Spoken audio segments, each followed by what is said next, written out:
Si la justice ne te montre pas et que la justice ne prend pas ses responsabilités, on est foutu dans le pays.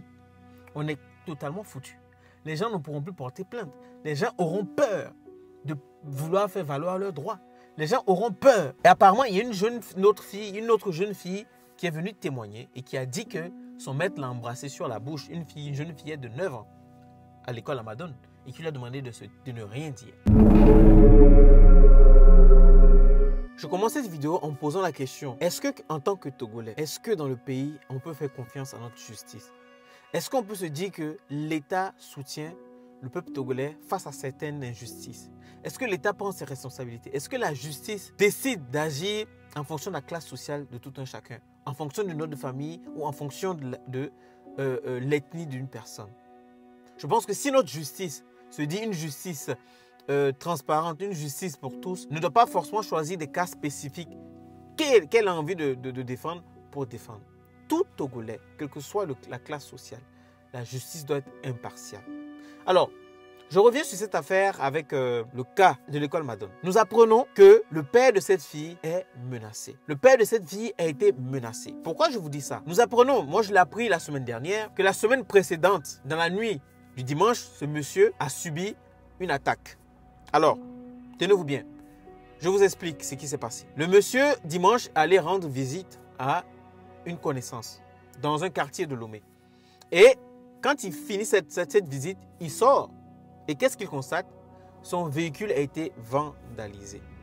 Le véhicule du père, de cette fillette a été vandalisé par qui? Vitres cassées. Des effets personnels ont été enlevés, ont été emportés. Les papiers du véhicule, les papiers personnels et les papiers du véhicule ont été emportés. Et également le téléphone du travail. Et ça, c'est le monsieur même. C'est monsieur Eleki, c'est ce que j'ai vu, qui le raconte. Et tenez-vous bien, on apprend que ce monsieur a subi des menaces, des intimidations lorsque cette affaire a été mise sur la place publique. Et qu'est-ce qu'il dit? Il a été intimidé au téléphone par un certain Joël Tomega.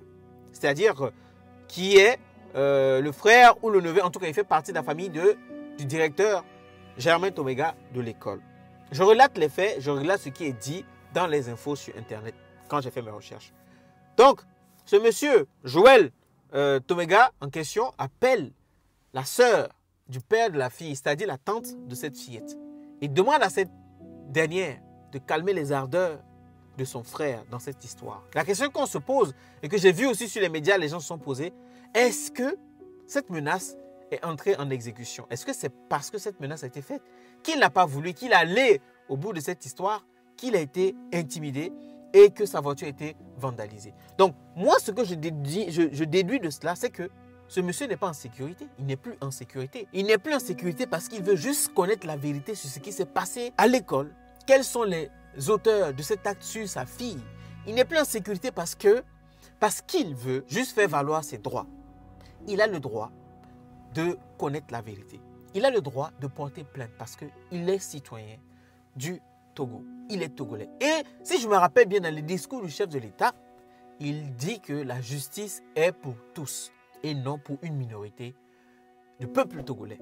C'est pour tous. Donc, je ne peux pas comprendre qu'aujourd'hui au Togo, il y a des gens qui pensent qu'ils sont plus puissants que qui que ce soit ou ils ont, eux, le droit de bafouer les droits ou la loi et de bafouer les droits d'une autre personne. Il y a un adage qui dit tout simplement que ta liberté se limite là où pour l'autre commence. Et je pense que les lois dans nos États sont instaurées de telle sorte à ce que chacun puisse avoir ses droits et ne pas avoir le droit de bafouer les droits d'une autre personne.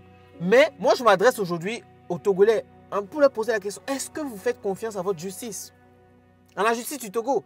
Est-ce qu'un Togolais peut se dire qu'aujourd'hui, il peut subir quelque chose et puis se dire, oui, je suis dans un pays de droit, où le droit de l'humain est fondamental et que je peux aller voir la justice et que la justice va prendre acte de ce que je pose comme problème et que la justice puisse me défendre.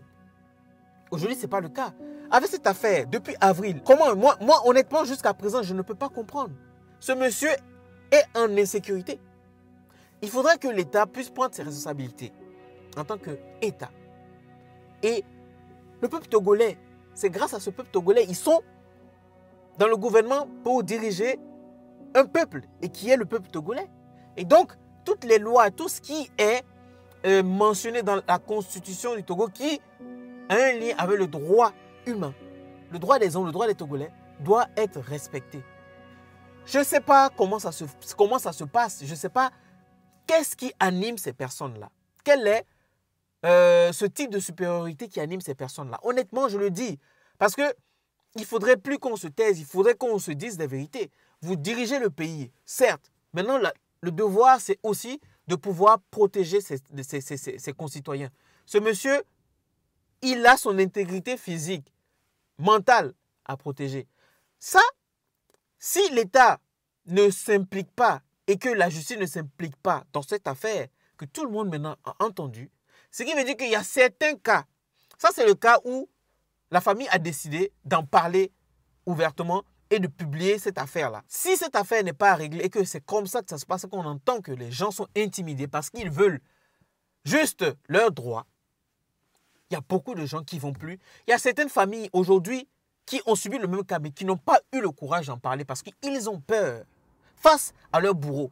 Si aujourd'hui, les bourreaux ont plus de droits et qu'ils n'ont pas peur de faire ce qu'ils peuvent, ce qu'ils veulent, je pense que c'est fini. Tout le monde va vivre comme dans la jungle. Et c'est vraiment dommage. Aujourd'hui, il faudrait que l'État puisse s'impliquer, que la justice puisse sévir sévèrement et correctement. Comme ça, on pourra sauver des jeunes filles, des jeunes garçons et même des personnes plus âgées. Parce que c'est très important. Si la justice ne te montre pas et que la justice ne prend pas ses responsabilités, on est foutu dans le pays. On est totalement foutu. Les gens ne pourront plus porter plainte. Les gens auront peur de vouloir faire valoir leurs droits. Les gens auront peur. Honnêtement, j'espère que l'État va vraiment se pencher sur cette affaire et qu'on va suivre cette affaire de très près. Et face à cela, on a entendu beaucoup d'autres choses. Et apparemment, il y a une autre jeune fille qui est venue témoigner et qui a dit que son maître l'a embrassée sur la bouche, une jeune fillette de 9 ans à l'école Amadon et qui lui a demandé de ne rien dire. Je reviendrai sur cette affaire dans une autre vidéo. Mais mes chers amis, mes chers frères et sœurs, mes chers frères togolais, il faudrait qu'on en parle. Il faudrait que tous, on puisse en parler afin que l'impunité dans ce pays vraiment soit sévie. À la prochaine.